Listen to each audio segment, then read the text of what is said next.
নমস্কাৰ সকলোকে আমাৰ অন্য এটা ভিডিঅ'লৈ স্বাগতম জনালো। মই হৈছোঁ পবিত্ৰ বৰা আৰু আপোনালোকে চাই আছে ষ্টাডি উইথ পবিত্ৰ। আমি টপ 1000ৰ এটা সিৰিজ ষ্টাৰ্ট কৰিছিলোঁ, তাৰ আজি পাৰ্ট 5। গতিকে আগৰ যদি ভিডিঅ'কেইটা চোৱা নাই তেন্তে গৈ চাই ল'ব। যিসকলে আমাৰ চেনেলটো আজি প্ৰথম চাইছা সেইসকলে চেনেলটো ছাবস্ক্ৰাইব কৰি বন্ধু বান্ধৱীৰ সৈতে শ্বেয়াৰ কৰি দিবা। লগতে আমাৰ এটি হোৱাটছআপ গ্ৰুপ আছে, ডেছক্ৰিপশ্যনত তাৰ লিংকটো দিয়া আছে। সকলো তাত জইন হৈ ল'বা। তাত কিছুমান ইম্পৰ্টেণ্ট কুৱেশ্যন আলোচনা কৰি থকা হয়, বিভিন্ন PDF পোৱা যায়, তাত দিয়া হয়। গতিকে সকলোৱে তাতে জইন হৈ ল'বা বুলি আশা কৰিলোঁ। তেন্তে বেছি দেৰি নকৰি কুৱেশ্যনসমূহৰ মাজলৈ যাব বিচাৰিছোঁ। আজিৰ প্ৰথম কুৱেশ্যনটো তোমালোকৰ বাবে ৰখা হৈছে। ইয়াৰ উত্তৰটো কি হয় সকলোৱে কমেণ্ট কৰি জনাব। কুৱেশ্যনটো সুধিছে, অসমৰ কাক লুইত কোঁৱৰ বুলিও জনা যায়? অসমৰ কাক লুইত কোঁৱৰ বুলিও জনা যায় সুধিছে। ইয়াত যিকেইটা অপশ্যন দিছে সেইকেইটাৰ ভিতৰত কোনটো শুদ্ধ হয় সকলোৱে কমেণ্ট কৰি জনাব বুলি আশা কৰিলোঁ। বহুতে কমেণ্ট নকৰে, গতিকে সকলোৱে কমেণ্ট কৰিব বুলি আশা কৰিলোঁ। এতিয়া আহিছোঁ তাৰ পিছত অৰ্থাৎ 77 নম্বৰ কুৱেশ্যনটোলৈ। 77 নম্বৰ কুৱেশ্যনটো সুধিছে, অসম বিধানসভাৰ প্ৰথম অধ্যক্ষ কোন আছিল? অসম বিধানসভাৰ প্ৰথম অধ্যক্ষ কোন আছিল সুধিছে। ইয়াত যিকেইটা অপশ্যন দিছে সেইকেইটাৰ ভিতৰত শুদ্ধ উত্তৰটো হৈছে অপশ্যন বি, বসন্ত দাস। বসন্ত দাস হৈছে অসম বিধানসভাৰ প্ৰথম অধ্যক্ষ।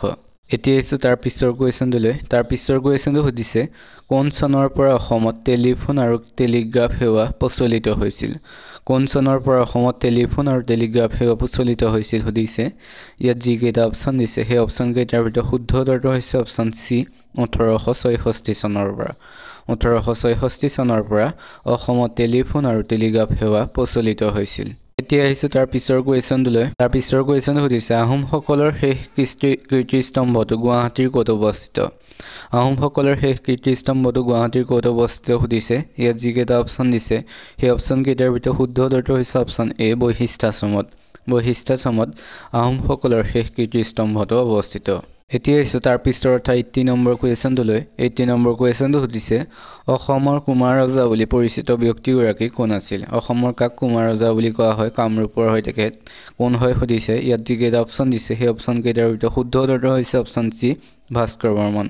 ভাস্কৰ বৰ্মন হৈছে অসমৰ কুমাৰ ৰজা বুলি পৰিচিত ব্যক্তিগৰাকী। তেখেত আছিল বৰ্মন বংশৰ শ্ৰেষ্ঠ ৰজা। এইটো ইম্পৰ্টেণ্ট হয়, সকলোৱে মনত ৰাখিব। এতিয়া আহিছোঁ তাৰ পিছৰ কুৱেশ্যনটোলৈ। তাৰ পিছৰ কুৱেশ্যনটো সুধিছে, ধৰিত্ৰী দিৱস কিমান তাৰিখে পালন কৰা হয়? ধৰিত্ৰী দিৱস কিমান তাৰিখে পালন কৰা হয় সুধিছে। ইয়াত যিকেইটা অপশ্যন দিছে সেই অপশ্যনকেইটাৰ ভিতৰত শুদ্ধ উত্তৰটো হৈছে অপশ্যন এ, 22 এপ্ৰিল। 22 এপ্ৰিল তাৰিখে ধৰিত্ৰী দিৱস পালন কৰা হয়। যিসকলে আমাৰ চেনেলটো এতিয়াও ছাবস্ক্ৰাইব কৰা নাই, অনুগ্ৰহ কৰি সকলোৱে চেনেলটো ছাবস্ক্ৰাইব কৰি বন্ধু বান্ধৱীৰ সৈতে শ্বেয়াৰ কৰি দিব নাপাহৰিব। এতিয়া আহিছোঁ তাৰ পিছৰ কুৱেশ্যনটোলৈ। তাৰ পিছৰ কুৱেশ্যনটো সুধিছে, নীল নদীৰ দান বুলি কোনখন দেশক জনা যায়? নীল নদীৰ দান বুলি কোনখন দেশক জনা যায় সুধিছে। ইয়াত যিকেইটা অপশ্যন দিছে অপশ্যনকেইটাৰ ভিতৰত শুদ্ধ উত্তৰটো হৈছে অপশ্যন চি, ইজিপ্তক। ইজিপ্তক নীল নদীৰ দান বুলি জনা যায়। এতিয়া আহিছোঁ 83 নম্বৰ কুৱেশ্যনটোলৈ। 83 নম্বৰ কুৱেশ্যনটো সুধিছে, মহাকাশলৈ যোৱা প্ৰথমজন ব্যক্তি কোন আছিল? মহাকাশলৈ যোৱা প্ৰথমজন ব্যক্তি কোন সুধিছে। ইয়াত যিকেইটা অপশ্যন দিছে সেই অপশ্যনকেইটাৰ ভিতৰত শুদ্ধ উত্তৰটো হৈছে ইউৰি গাগাৰিন।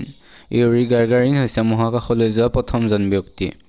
এতিয়া আহিছোঁ তাৰ পিছৰ কুৱেশ্যনটোলৈ। তাৰ পিছৰ কুৱেশ্যনটো সুধিছে, পৃথিৱীৰ ভিতৰত আটাইতকৈ বেছি ক'ত কফি উৎপাদন হয়? পৃথিৱীৰ ভিতৰত আটাইতকৈ বেছি ক'ত কফি উৎপাদন হয় সুধিছে। ইয়াত যিকেইটা অপশ্যন দিছে অপশ্যনকেইটাৰ ভিতৰত শুদ্ধ উত্তৰটো হৈছে অপশ্যন চি, ব্ৰাজিলত।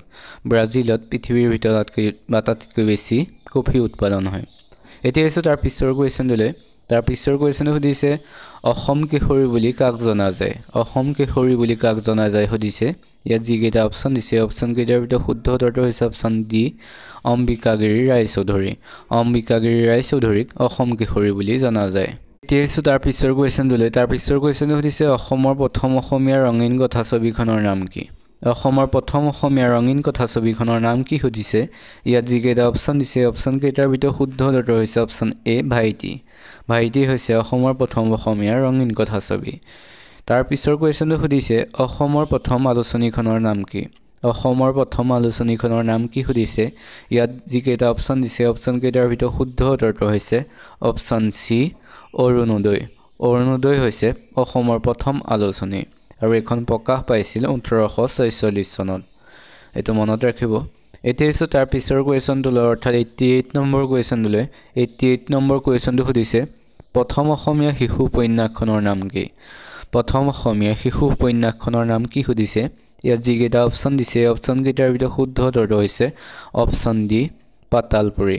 পাতালপুৰি হৈছে প্ৰথম অসমীয়া শিশু উপন্যাস এতিয়া আছো 89 নম্বৰ কুৱেশ্যনলৈ 89 নম্বৰ কুৱেশ্যন সুধিছে অসমীয়া ভাষাৰ গদ্য সাহিত্যৰ জন্মদাতা কোন অসমীয়া ভাষাৰ গদ্য সাহিত্যৰ জন্মদাতা কোন সুধিছে ইয়াত যি কেইটা অপচন দিছে অপচন কেইটাৰ ভিতৰত শুদ্ধ উত্তৰটো হৈছে অপচন বি ভট্টদেৱ ভট্টদেৱ হৈছে অসমীয়া ভাষাৰ গদ্য সাহিত্যৰ জন্মদাতা এতিয়া আছো 90 নম্বৰ কুৱেশ্যনলৈ 90 নম্বৰ কুৱেশ্যন সুধিছে কোনজন আহোম ৰজাই পোনপ্ৰথমে হিন্দু ধৰ্ম গ্ৰহণ কৰিছিল কোনজন আহোম ৰজাই পোনপ্ৰথমে হিন্দু ধৰ্ম গ্ৰহণ কৰিছিল সুধিছে ইয়াত যি কেইটা অপচন দিছে অপচন কেইটাৰ ভিতৰত শুদ্ধ উত্তৰটো হৈছে অপচন এ চুডাংফাই পোনপ্ৰথমে হিন্দু ধৰ্ম গ্ৰহণ কৰিছিল আপোনালোকে ভিডিওটো চাই কেনেকুৱা পাইছে এটা কমেন্ট কৰি জনাব যদি ভাল পাইছে চেনেলটো সাবস্ক্ৰাইব কৰি লাইক এটা কৰি বন্ধু বান্ধৱীৰ সৈতে শ্বেয়াৰ কৰি দিব নাপাহৰিব এতিয়া এসো তাৰ পিছৰ কুৱেশ্যনলৈ তাৰ পিছৰ কুৱেশ্যনটো সুধিছে কোন চনত প্ৰথমবাৰৰ বাবে অসমত ৰাষ্ট্ৰপতি শাসন বলবৎ হয় কোন চনত অসমত প্ৰথম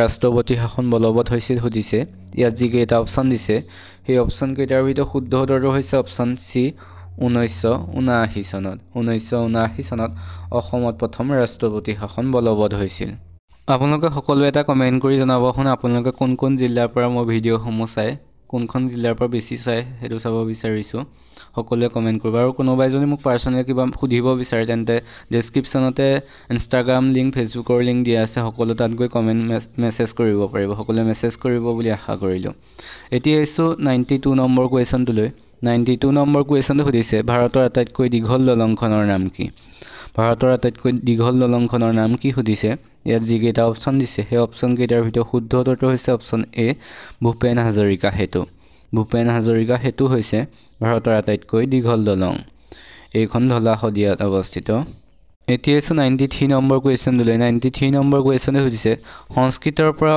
অনুবাদ কৰা প্ৰথম অসমীয়া নাটকখনৰ নাম কি সংস্কৃতৰ পৰা অনুবাদ কৰা প্ৰথম অসমীয়া নাটকখনৰ নাম কি সুধিছে ইয়াত যি কেইটা অপচন দিছে সেই অপচন কেইটাৰ ভিতৰত শুদ্ধ উত্তৰটো হৈছে অপচন সি শকুন্তলা হৈছে সংস্কৃতৰ পৰা অনুবাদ কৰা প্ৰথম অসমীয়া নাটক আৰু এখন অনুবাদ কৰিছিল লম্বোদৰ বৰাই এতিয়া 94 নম্বৰ কুৱেশ্যনলৈ 94 নম্বৰ কুৱেশ্যন সুধিছে বৰপেটা